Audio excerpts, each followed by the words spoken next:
सच्ची सहेली, महिलाओं के लिए सबसे भरोसेमंद औषधि एवं टॉनिक।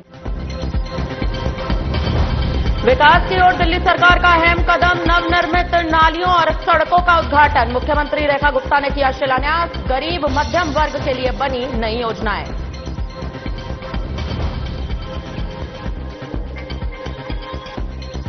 दिल्ली सरकार और जीएमआर के बीच एमओयू साइन हुआ। सीएम रेखा गुप्ता ने साझा की जानकारी। कहा, सुरक्षित शहरी मार्ग की दिशा में निर्णायक कदम।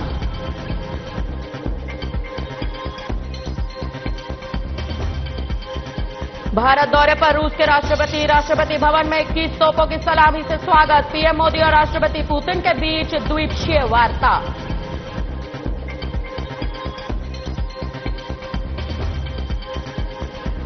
राष्ट्रपति भवन के फोरकोर्ट पहुंचे राष्ट्रपति व्लादिमीर पुतिन। पीएम मोदी और राष्ट्रपति मुर्मू ने किया स्वागत। पुतिन को दिया गया guard of honour.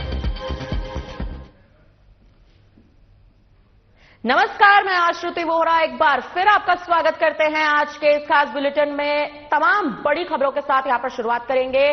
CM Rekha Gupta ने अपने सोशल मीडिया हैंडल पर पोस्ट कर बताया कि शालीमार बाग विधानसभा के विभिन्न ब्लॉकों में नवनिर्मित नालियों और सड़कों का उद्घाटन किया गया। साथ ही विकास कार्य स्थल पर जाकर निरीक्षण किया गया।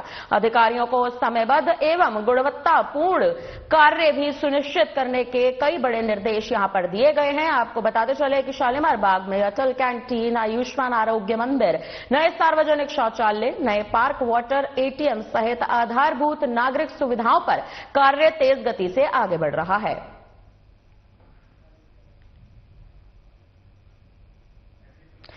विकास की ओर दिल्ली सरकार का अहम कदम, आपको बता दें कि यहां पर नवनिर्मित नीतियों और सड़कों का उद्घाटन किया गया है। गरीब मध्यम वर्ग के लिए नई योजनाएं बनी हैं। आपको बताते चले कि सीएम रेखा गुप्ता ने अपने सोशल मीडिया हैंडल पर पोस्ट कर इस बात की जानकारी दी है कि शालीमार बाग विधानसभा में विभिन्न ब्लॉकों में नवनिर्मित नालियों और सड़कों का उद्घाटन किया गया। विकास कार्यस्थल पर जाकर निरीक्षण किया। तमाम अधिकारियों को समयबद्ध एवं गुणवत्तापूर्ण कार्य सुनिश्चित करने के निर्देश भी दिए गए हैं।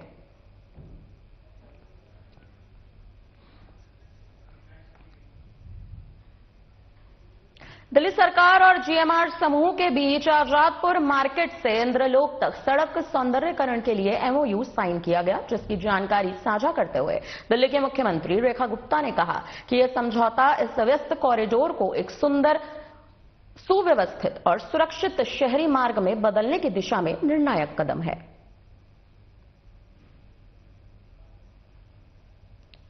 दिल्ली सरकार और जीएमआर के बीच यहां एमओयू साइन हुआ है। आपको बता दें, सीएम रेखा गुप्ता ने खुद इस बात की जानकारी दी है।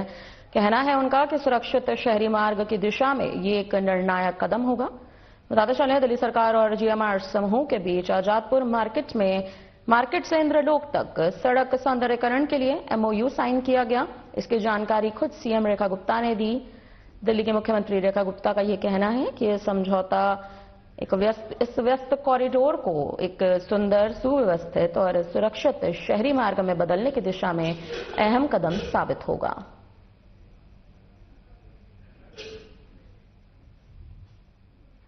दिल्ली की सीएम रेखा गुप्ता ने कहा, सभी लोग इस जिम्मेदारी को शेयर करें कि दिल्ली को साफ रखने के लिए दिल्ली पर इस समय प्रदूषण की बड़ी मार पड़ रही है, तो सब लोग मिलकर इस बात की कोशिश करें कि दिल्ली साफ रहे। उनका कहना है, मेरी दिल्ली की जनता से मेरा यही निवेदन है कि पर्यावरण रक्षक बनकर हम सब इस शहर के लिए अपने अपने काम में कहीं ना कहीं सूचीबद्ध रहे, अपनी जिम्मेदारी को निभाएं। हमें बायोमास बर्निंग को रोकना होगा। सरकार भी इस पर सख्त कार्रवाई कर रही है। जब दिल्ली साफ होगी तो दिल्ली साफ भी होगी। दिल्ली पर्यावरण की अपनी लड़ाई भी लड़ सकेगी। सरकार हर क्षण दिल्ली के पर्यावरण के लिए सजग रहेगी, अपने काम कर रही है। कल का दिन पूरी दिल्ली में रिंग रोड की धुलाई के लिए होगा। पेड़ों और सभी जगहों को साफ करना होगा ताकि वहां से धूल मिट्टी का प्रकोप हटे। उसके लिए कल दिल्ली की सड़कें एक विस्तृत काम में कहीं ना कहीं व्यस्त रहेंगी। प्रदूषण की जब इतनी बड़ी मार दिल्ली पे पड़ रही है तो सब लोग मिलकर के अपने एफर्ट करें। मेरा दिल्ली की जनता से भी निवेदन है कि पर्यावरण रक्षक बनके हम सब लोग भी इस शहर के लिए अपनी अपनी काम को करें, अपनी अपनी रिस्पॉन्सिबिलिटीज को शेयर करें। हम लोग कार पूल करके अपने ऑफिस तक जा सकते हैं, जिससे कि सड़कों पे ट्रैफिक भी कम हो, और क्योंकि हर कार कहीं ना कहीं पॉल्यूशन का कारक बनती है। हमें बायोमास बर्निंग जो है, जो यहाँ वहाँ लकड़ी जलाते हुए, कोयला जलाते हुए लोग हमारे ही सर्कल में दिखाई देते हैं, उनको पूरी तरीके से हटाना होगा, मना करना होगा, और सरकार भी इस पे बहुत सख्ती से अपनी कार्रवाई कर रही है। बढ़ते हैं खबरों में आगे। दिल्ली में प्रदूषण नियंत्रण को लेकर उपराज्यपाल विनय कुमार सक्सेना की अध्यक्षता में बैठक हुई है। इस दौरान प्रदूषण पर लापरवाही नहीं करने के निर्देश दिए गए हैं। एमसीडी सफाई अभियान तेज करेगी और डीएम निगरानी रखेंगे। प्रतिदिन समीक्षा के लिए कमेटी बनाई गई है। साथ ही मिस्ट स्प्रे सिस्टम सफल पाया गया है, इसे जल्द ही लागू किया जाएगा। आपको बता दें, दिल्ली में प्रदूषण नियंत्रण पर यहां पर बड़ी कार्रवाई हुई है। कड़े निर्देश पारित किए गए हैं। सफाई अभियान को तेज करना होगा। रोजाना समीक्षा भी होगी। मिस्ट स्प्रे सिस्टम के विस्तार पर तैयारियां की जाएंगी। बताते चले, दिल्ली में प्रदूषण नियंत्रण को लेकर लगातार यहां पर दिल्ली की मुख्यमंत्री रेखा गुप्ता भी सतर्कता बरतने के प्रयास में है। उपराज्यपाल विनय कुमार सक्सेना की अध्यक्षता में यहां बैठक हुई है। इस दौरान प्रदूषण पर लापरवाही नहीं करने के निर्देश दिए हैं। एमसीडी सफाई अभियान तेज करेगी, डीएम निगरानी रखेंगे। प्रतिदिन समीक्षा के लिए कमेटियां बनाई गई हैं। साथ ही मिस्ट स्प्रे सिस्टम सफल पाया गया है। भारत दौरे पर आए रूसी राष्ट्रपति व्लादिमीर पुतिन का राष्ट्रपति भवन में 21 तोपों की सलामी से स्वागत हुआ। इसके बाद उन्हें गार्ड ऑफ ऑनर दिया गया, जिसके बाद प्रधानमंत्री मोदी और रूस के राष्ट्रपति व्लादिमीर पुतिन के बीच द्विपक्षीय वार्ता हुई। इस दौरान क्या बातचीत हुई, आइए आपको सुनाते हैं।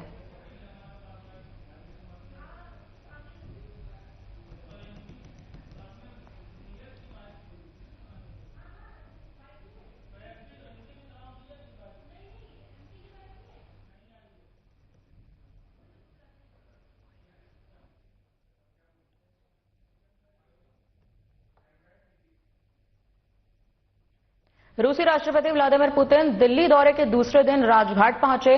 महात्मा गांधी को श्रद्धांजलि दी। रूसी नेता ने स्मारक पर फूल चढ़ाए। गांधी की शांति और अहिंसा की विरासत का सम्मान करते हुए मौन रखा।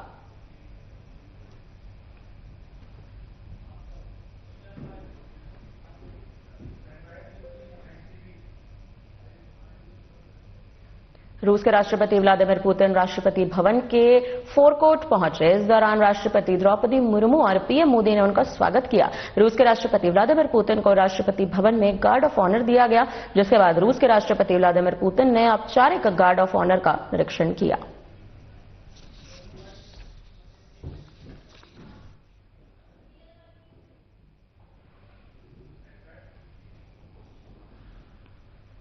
बढ़ते हैं खबरों में आगे। दिल्ली में हैदराबाद हाउस में प्रधानमंत्री नरेंद्र मोदी और रूसी राष्ट्रपति व्लादिमीर पुतिन की मुलाकात हुई है। इस बातचीत में रक्षा, ऊर्जा, व्यापार व तकनीकी सहयोग को बढ़ाने पर जोर दिया गया। दोनों देशों ने साल 2030 तक आर्थिक साझेदारी मजबूत करने की रूपरेखा तय की है, जिससे रणनीतिक संबंध और मजबूत होंगे।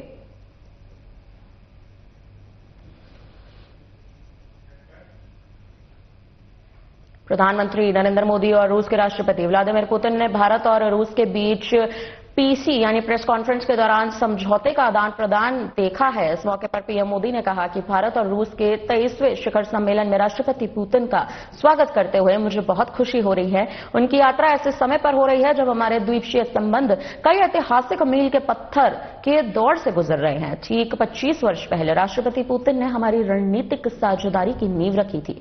इस दौरान उन्होंने क्या कुछ कहा, आइए आपको सुनाते हैं। एक्सेलेंसी, माय फ्रेंड राष्ट्रपति पुतिन, दोनों देशों के डेलीगेट्स, मीडिया के साथियों, नमस्कार, दोबरी दिन।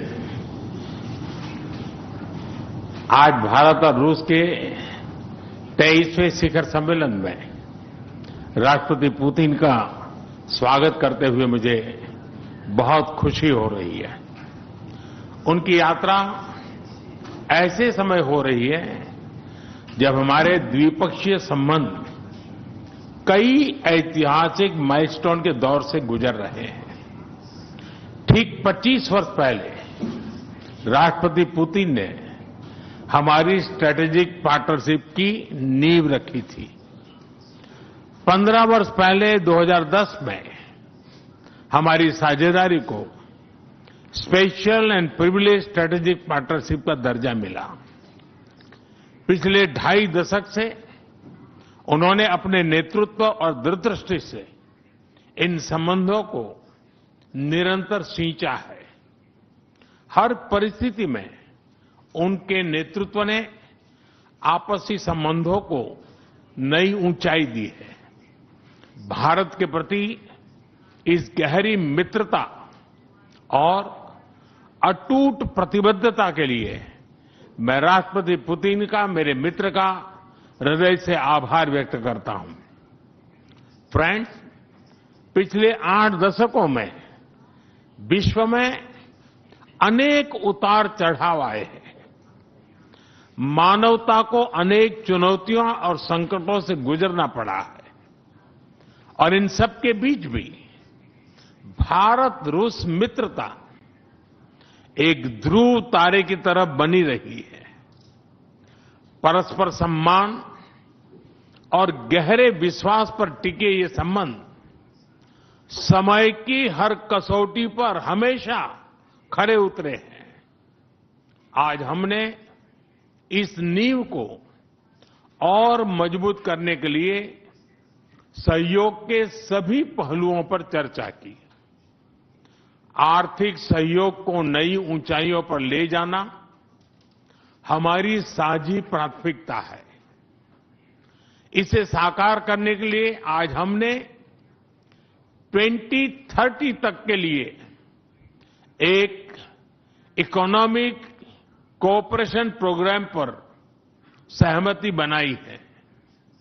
इससे हमारा व्यापार और निवेश डाइवर्सिफाइड, बैलेंस और सस्टेनेबल बनेगा और सहयोग के क्षेत्रों में नए आयाम भी जुड़ेंगे। आज राष्ट्रपति पुतिन और मुझे इंडिया रशिया बिजनेस फोरम में शामिल होने का अवसर मिलेगा। मुझे पूरा विश्वास है कि ये मंच हमारे बिजनेस संबंधों को नई ताकत देगा। इससे एक्सपोर्ट, को प्रोडक्शन और को इनोवेशन के नए दरवाजे भी खुलेंगे। दोनों पक्ष यूरेशियन इकोनॉमिक यूनियन के साथ एफटीए के शीघ्र समापन के लिए प्रयास कर रहे हैं।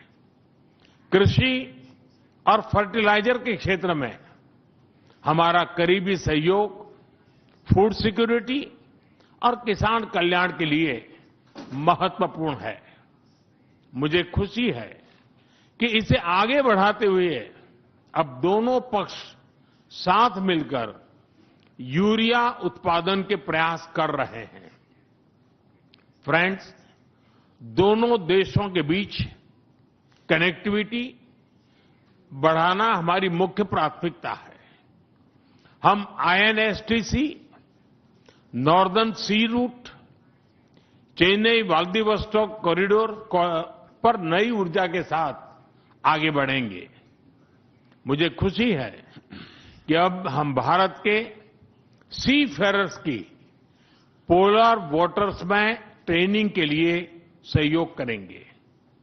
यह आर्कटिक में हमारे सहयोग को नई ताकत तो देगा ही, साथ ही इससे भारत के युवाओं के लिए रोजगार के नए अवसर बनेंगे। उसी प्रकार से शिप बिल्डिंग में हमारा गहरा सहयोग मेक इन इंडिया को सशक्त बनाने का सामर्थ्य रखता है। यह हमारे विन विन सहयोग का एक और उत्तम उदाहरण है, जिससे जॉब्स, स्किल्स और रीजनल कनेक्टिविटी सभी को बल मिलेगा। ऊर्जा सुरक्षा भारत रूस साझेदारी का मजबूत और महत्वपूर्ण स्तंभ रहा है। सिविल न्यूक्लियर एनर्जी के क्षेत्र में हमारा दशकों पुराना सहयोग क्लीन एनर्जी की हमारी साझा प्राथमिकताओं को सार्थक बनाने में महत्वपूर्ण रहा है। हम इस विन विन सहयोग को जारी रखेंगे। क्रिटिकल मिनरल्स में हमारा सहयोग पूरे विश्व में सिक्योर और डाइवर्सिफाइड सप्लाई चेन सुनिश्चित करने के लिए महत्वपूर्ण है। इससे क्लीन एनर्जी, हाईटेक मैन्युफैक्चरिंग और न्यू एज इंडस्ट्रीज में हमारी साझेदारी को ठोस समर्थन मिलेगा। फ्रेंड्स, भारत और रूस के संबंधों में हमारे सांस्कृतिक सहयोग और पीपल टू पीपल टाइज का विशेष महत्व रहा है। दशकों से दोनों देशों के लोगों में एक दूसरे के प्रति स्नेह, सम्मान और आत्मीयता का भाव रहा है। इन संबंधों को और मजबूत करने के लिए हमने कई नए कदम उठाए हैं। हाल ही में रूस में भारत के 2 नए कॉन्सुलेट्स खोले गए हैं। इससे दोनों देशों के नागरिकों के बीच संपर्क और सुगम होगा और आपसी नजदीकियां बढ़ेगी। इस वर्ष अक्टूबर में लाखों श्रद्धालुओं को काल्बिकिया में इंटरनेशनल बुद्धिस्ट फोरम में भगवान बुद्ध के पवित्र अवशेषों का आशीर्वाद मिला। मुझे खुशी है कि शीघ्र ही हम रूसी नागरिकों के लिए निःशुल्क 30 डे ई टूरिस्ट वीजा और 30 डे ग्रुप टूरिस्ट वीजा की शुरुआत करने जा रहे हैं। मैन पावर मोबिलिटी हमारे लोगों को जोड़ने के साथ साथ दोनों देशों के लिए नई ताकत और नए अवसर क्रिएट करेगी। मुझे खुशी है कि इससे बढ़ावा देने के लिए आज 2 समझौते किए गए हैं। हम मिलकर वोकेशनल एजुकेशन, स्किलिंग और ट्रेनिंग पर भी काम करेंगे। हम दोनों देशों के स्टूडेंट्स, स्कॉलर्स और खिलाड़ियों का आदान प्रदान भी बढ़ाएंगे। फ्रेंड्स, आज हमने क्षेत्रीय और वैश्विक मुद्दों पर भी चर्चा की। यूक्रेन के संबंध में भारत ने शुरुआत से शांति का पक्ष रखा है। हम इस विषय के शांतिपूर्ण और स्थायी समाधान के लिए किए जा रहे सभी प्रयासों का स्वागत करते हैं। भारत सदैव अपना योगदान देने के लिए तैयार रहा है और आगे भी रहेगा। आतंकवाद के विरुद्ध लड़ाई में भारत और रूस ने लंबे समय से कंधा मिलाकर सहयोग किया है। पहलगाम में हुआ आतंकी हमला हो या क्रोकस सिटी हॉल पर किया गया कायरतापूर्ण आघात, इन सभी घटनाओं की जड़ एक ही है। भारत का अटल विश्वास है कि आतंकवाद मानवता के मूल्यों पर सीधा प्रहार है और इसके विरुद्ध वैश्विक एकता ही हमारी सबसे बड़ी ताकत है।